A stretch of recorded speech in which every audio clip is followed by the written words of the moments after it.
नमस्कार मित्रों, मैं हूँ विद्यासागर मिश्रा और आज उपस्थित हूँ एक नई और अनोखी कहानी लेकर जो आध्यात्मिक जगत की जो एक शास्त्रार्थ हुआ करते थे उससे संबंधित है।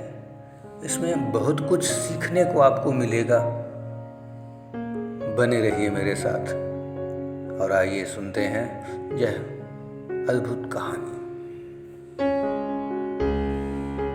ये कहानी महर्षि अष्टावक्र के बाल्यकाल की है। जब वो छोटे थे तो एक दिन अचानक वो अपनी माँ के पास गए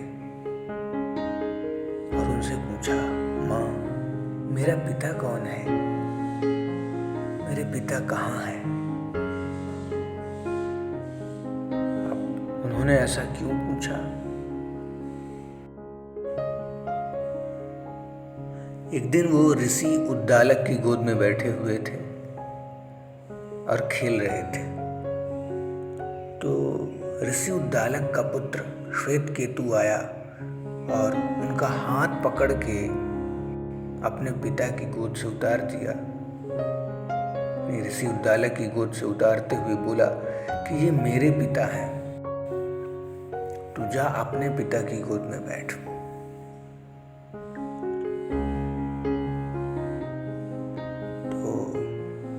बालक को बहुत बुरा लगा। बालक अष्टावक्र रोते हुए अपनी माँ के पास गया और यह सवाल किया कि माँ, मेरा पिता कौन है? मेरे पिता कहाँ है? लेकिन माँ इस बात में हमेशा मौन रह जाती थी, चुप रह जाती थी, कभी कोई जवाब नहीं देती थी। लेकिन आज बालक अष्टावक्र माँ के सामने अड़ गया, जिद पर आ गया कि माँ, आज अगर तुम मुझे ये नहीं बताओगी कि मेरा पिता कौन है तो मैं सारे ग्राम से जाके पूछूंगा। अब उसकी माँ को बताना ही पड़ा। पहले तो ये कह देती थी कि ऋषि उद्दालक ही तेरे पिता हैं, लेकिन वो तो उनके नाना हैं। सुजाता का पुत्र बालक अष्टावक्र अद्भुत प्रतिभावान है।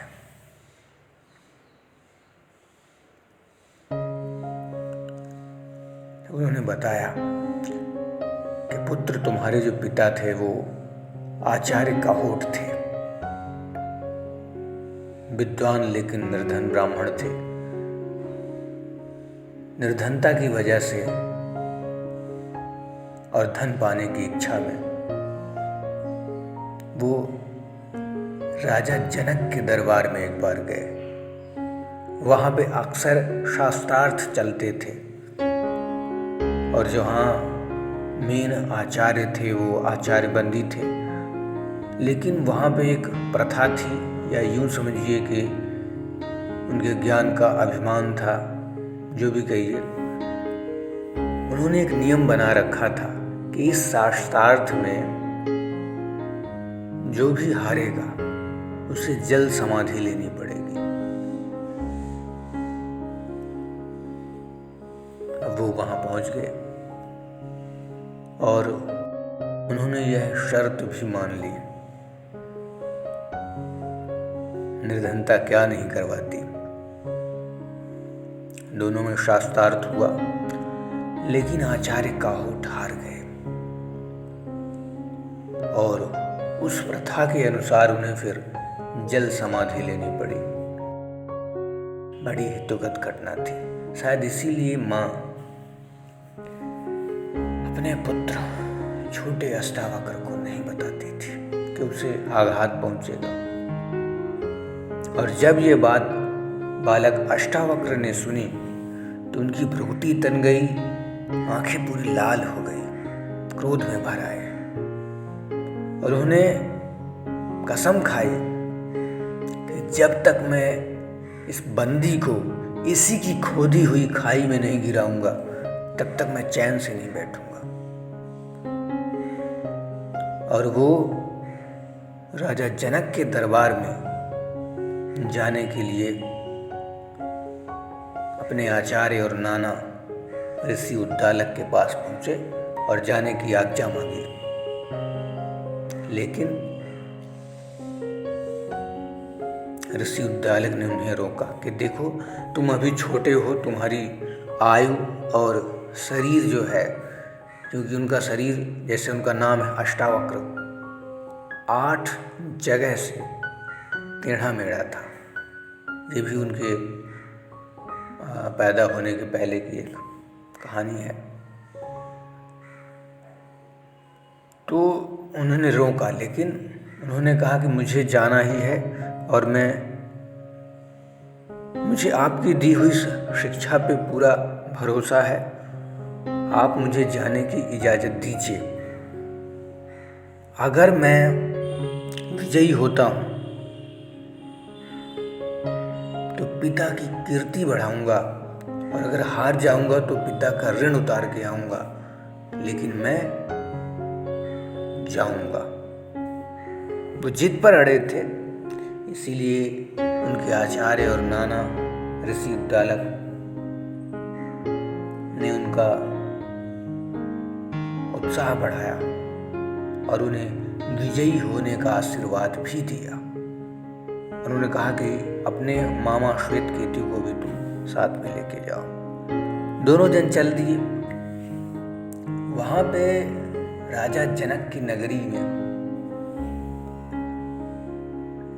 कोई यज्ञ चल रहा था, तो पूरी नगरी सजी हुई थी। जब वो दरवाजे पर पहुंचते हैं तो द्वारपाल उनको रोकता है। द्वारपाल ने कहा कि ब्राह्मण कुमारों, कहाँ जा रहे हो आप? और कहा कि अभी आप दोनों छोटे हैं, आप लोगों को किसी आचार्य से भी शिक्षा ग्रहण करनी चाहिए।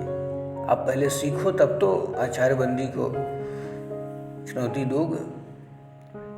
इस पर बड़ा ही तीखा प्रत्युत्तर दिया अष्टावक्र जी ने कि बाल पकने से कोई ज्ञानी नहीं होता, और धनवान या कुलीन हो जाने से कोई बड़ा नहीं होता है। हम ज्ञान वृद्ध हैं, इसलिए आप हमें अंदर जाने की अनुमति दीजिए, या फिर महाराज जनक को हमारे आने की सूचना दीजिए। वो जाते हैं, महाराज को बताते हैं। महाराज ने कहा कि उन्हें ससम्मान लाया जाए। लेकिन होता क्या है, जब वो दरबार में पहुंचते हैं तो जो उपस्थित सभी दरबारी हैं या विद्वान वहाँ पे सब भरे हुए थे, आचार्य बंदी और बाकी सब ब्राह्मण विद्वान उपस्थित थे, उनको देख के सभी हंसने लगते हैं। जब वो सब हंसने लगते हैं तो बालक अष्टावक्र उनसे अधिक तेज स्वर में हंसने लगता है। सब बहुत चक्के रह जाते हैं, सबका हंसना बंद हो जाता है। अब महाराज जनक उनसे पूछते हैं कि हे ब्राह्मण कुमार, तुम अपने हंसने का कारण बताओ। बालक अष्टावक्र ने बड़ी ही स्पष्टता से उत्तर दिया कि मैंने तो सोचा था कि मैं राजा जनक के दरबार में जाके आचार्य बंदी को चुनौती दूंगा शास्त्रार्थ के लिए, लेकिन ये तो मूर्खों की सभा है।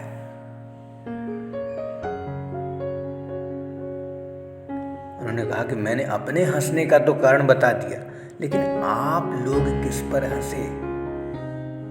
आप मुझे ये कारण बताइए। क्या आप मुझ पर हंसे? मेरे शरीर को देख के आप हंसे, या आप उस कुम्हार पर हंसे जिसने मुझे बनाया? आप भगवान पर हंसे? आप किस पर हंसे? बताइए मुझे। राजा जनक खड़े हो गए हाथ जोड़ के और बोले, मुझे और मेरे दरबारियों की इस अज्ञानता के लिए मुझे क्षमा कर दीजिए ब्राह्मण कुमार, लेकिन मेरा एक निवेदन है आपसे कि आप अभी वयस्क नहीं हुए हैं, आचार बंदी से शास्त्रार्थ करना कठिन है, क्योंकि जो उनसे हारता है उसे जल समाधि लेनी पड़ती है। इस पर आप विचार कर लीजिए। इस पर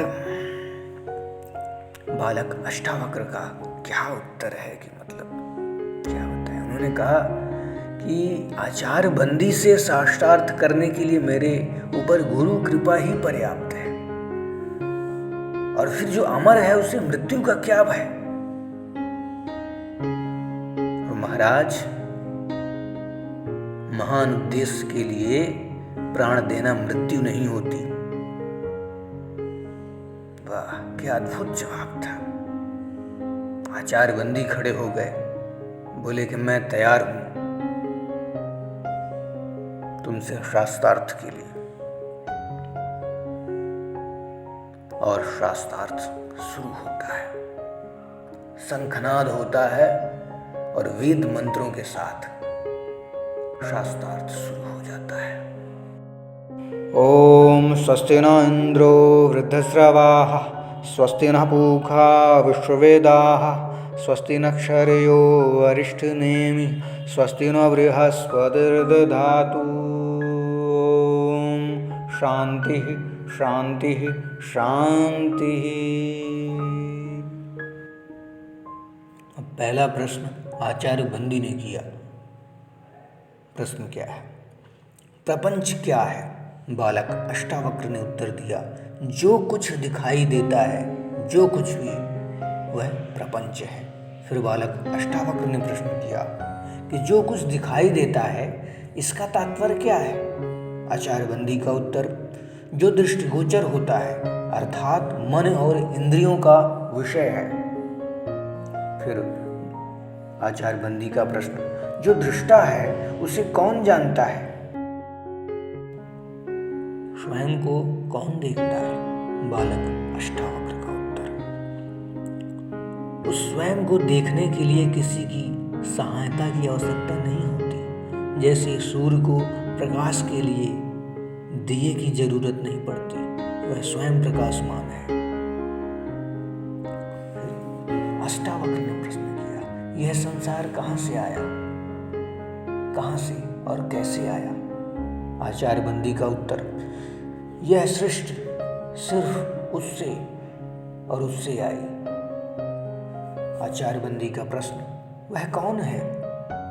अष्टावक्र का उत्तर, वह ब्रह्म है, वह ईश्वर है, वही माया से संसार को रचता है, वही रचनाकार और पालक है और इस जगत का संहारक भी है। अब अष्टावक्र प्रश्न करते हैं, ब्रह्म इस संसार की रचना, पालन और संहार कैसे करता है?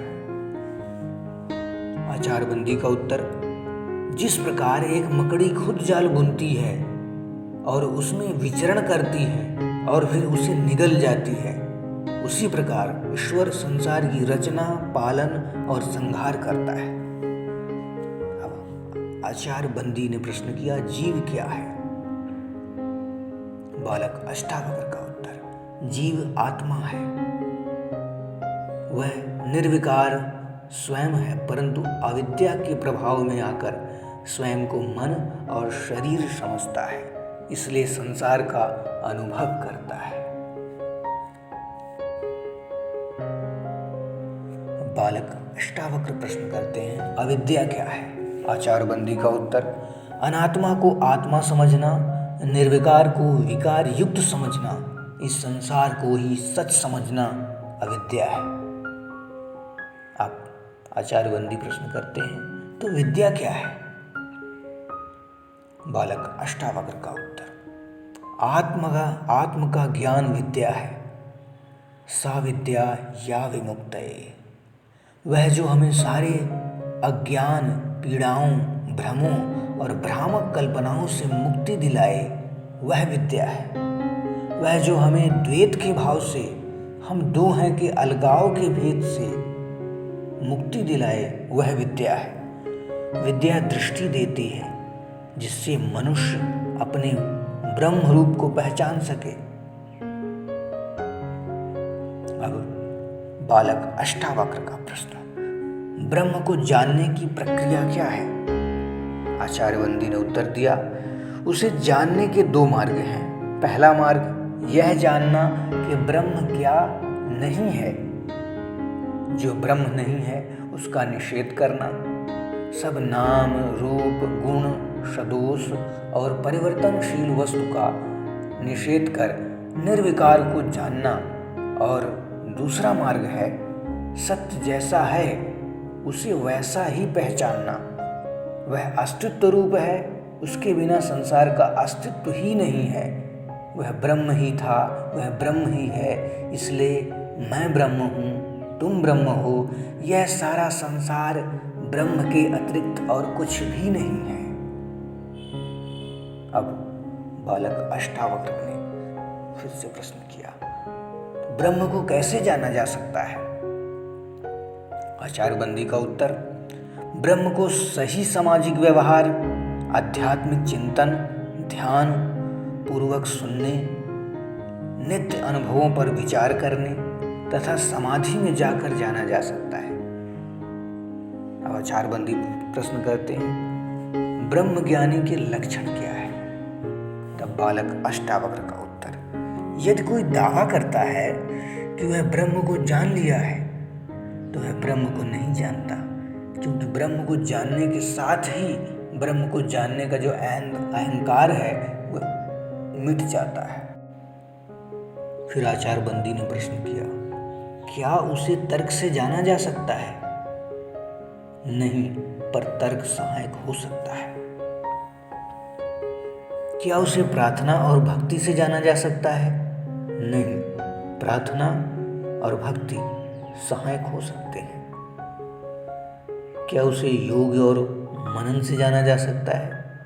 नहीं, पर योग व मनन सहायक हो सकते हैं। अब शास्त्रार्थ का अंत होता दिखाई नहीं दे रहा था। दोनों एक दूसरे पर भारी पड़ रहे थे। एक बाल ज्ञानी और एक वृद्ध ज्ञानी, एक आचार्य वंदी और एक बालक अष्टावक्र। अद्भुत शास्त्रार्थ। सभी वहां पे उपस्थित जो विद्वान थे वो मंत्रमुग्ध थे और आश्चर्यचकित कि तभी आचार्य वंदी किसी प्रश्न में अचानक चुप हो जाते हैं, निरुत्तर हो जाते हैं और पूरा आकाश बालक अष्टावक्र के जय घोष से, विजय घोष से गूंज उठता है।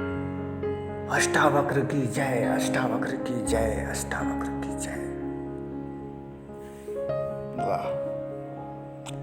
महाराज जनक उठते हैं और एक फूलों का हार, विजयमाल बाल ज्ञानी बालक अष्टावक्र के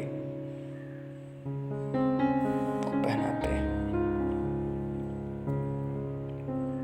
और उनकी पीठ थपथपाते हैं, शाबाशी देते हैं कि पहली बार कोई ऐसा बाल ज्ञानी आया जो इतने सारे विद्वानों को पटखनी देने वाले आचार्य वंदी को चुनौती दिया और पराजित भी किया। वाह।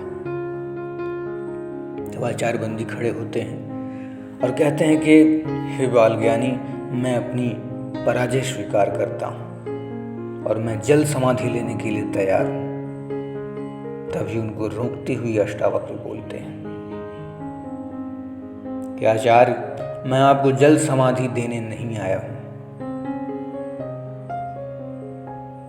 और सभा की ओर देखते हुए कहते हैं कि याद होगा आप सभी को, इस कुप्रथा और आचार बंदी के अभिमान के कारण कितने ही निर्दोष विद्वानों की जान गई। याद करें आप आचार्य काहोट को, जिनको इस प्रथा के कारण जल समाधि लेनी पड़ी थी। मैं उन्हीं आचार्य काहोट की संतान हूं, मैं उन्हीं का पुत्र हूं और आज मैं विजयी हूं। मैं चाहूं तो आचार्य बंदी को जल समाधि दे सकता हूँ, पर नहीं, मैं आपको जल समाधि नहीं दूंगा, क्योंकि क्षमा ही मेरा प्रतिशोध है और मैं आपको क्षमा करता हूँ। इस पर आचार्य बंदी बहुत भावुक हो गए। उन्हें एहसास हुआ कि मैंने अपराध किया है, और रोते हुए से बोले कि हे बाल ज्ञानी, तुमने मुझे मृत्यु से भी बड़ा दंड दिया है और मुझसे पाप हुआ है, अपराध हुआ है, मैं अपराधी हूं। बालक अष्टावक्र ने कहा, हे आचार्य, पश्चाताप से बड़ी कोई अग्नि नहीं होती है, और हर दिन इस अग्नि में जल आप पवित्र हों, यही मेरा आपसे निवेदन है। और इसीलिए मैं आपको जल समाधि नहीं दे रहा। आपको एहसास होना चाहिए कि आपने कितने निर्दोष विद्वानों की हत्या की है। अपने ज्ञान के अभिमान में आपने जो ये प्रथा चलाई कि जो पराजित हो जाएगा उससे जल समाधि लेनी पड़ेगी। उन्होंने कहा कि शास्त्र को शस्त्र ना बनाओ। और फिर महाराज जनक की ओर वो देखते हुए कहते हैं कि महाराज, शस्त्र और शास्त्र में भेद है। शास्त्र जीवन का विकास करते हैं और शस्त्र जीवन का विनाश। जितना पुराना है हिमालय, आखिरी में उन्होंने कहा कि जितना पुराना है हिमालय, जितनी पुरानी है गंगा, उतना ही पुराना ये है, सत्य है कि हिंसा से कभी भी कोई किसी को नहीं जीता है। और इतना कहकर वो वहां से विदा लेते हैं। उसके पश्चात महाराज जनक ने ये जो कुप्रथा थी उसको बंद कर दिया। तो मित्रों, आपने सुना कितना सुंदर शास्त्रार्थ था, और हमारे जो पूर्वज थे वो कितने महान थे। महर्षि अष्टावक्र को बाद में राजा जनक ने अपना गुरुतुल्य समझा। उन्हें आध्यात्मिक शिक्षा ली, उनसे आत्मज्ञान भी उनके उपदेशों के द्वारा ही उन्हें प्राप्त हुआ। बहुत महान ऋषियों में गिनती है महर्षि अष्टावक्र की, बहुत तार्किक ऋषि। उन्होंने एक महान ग्रंथ की रचना की है, जैसे भगवान श्री कृष्ण की गीता है, ऐसे अष्टावक्र की गीता है। उसका आप लोगों को अध्ययन करना चाहिए। बहुत ही भ्रामक और भ्रामक कल्पनाओं से, सांसारिक जो देहासक्ति है, इन सब से मुक्ति का एक मार्ग प्रशस्त करती है। बहुत कुछ है उसमें, मैंने उसका अध्ययन किया है और बहुत कुछ जानने को आपको मिलेगा। चलिए, बहुत बहुत धन्यवाद मित्रों, इस कहानी को आपने सुना, समय दिया, उसके लिए मैं पूरे हृदय से आप सभी का धन्यवाद करना चाहूँगा। बहुत बहुत धन्यवाद।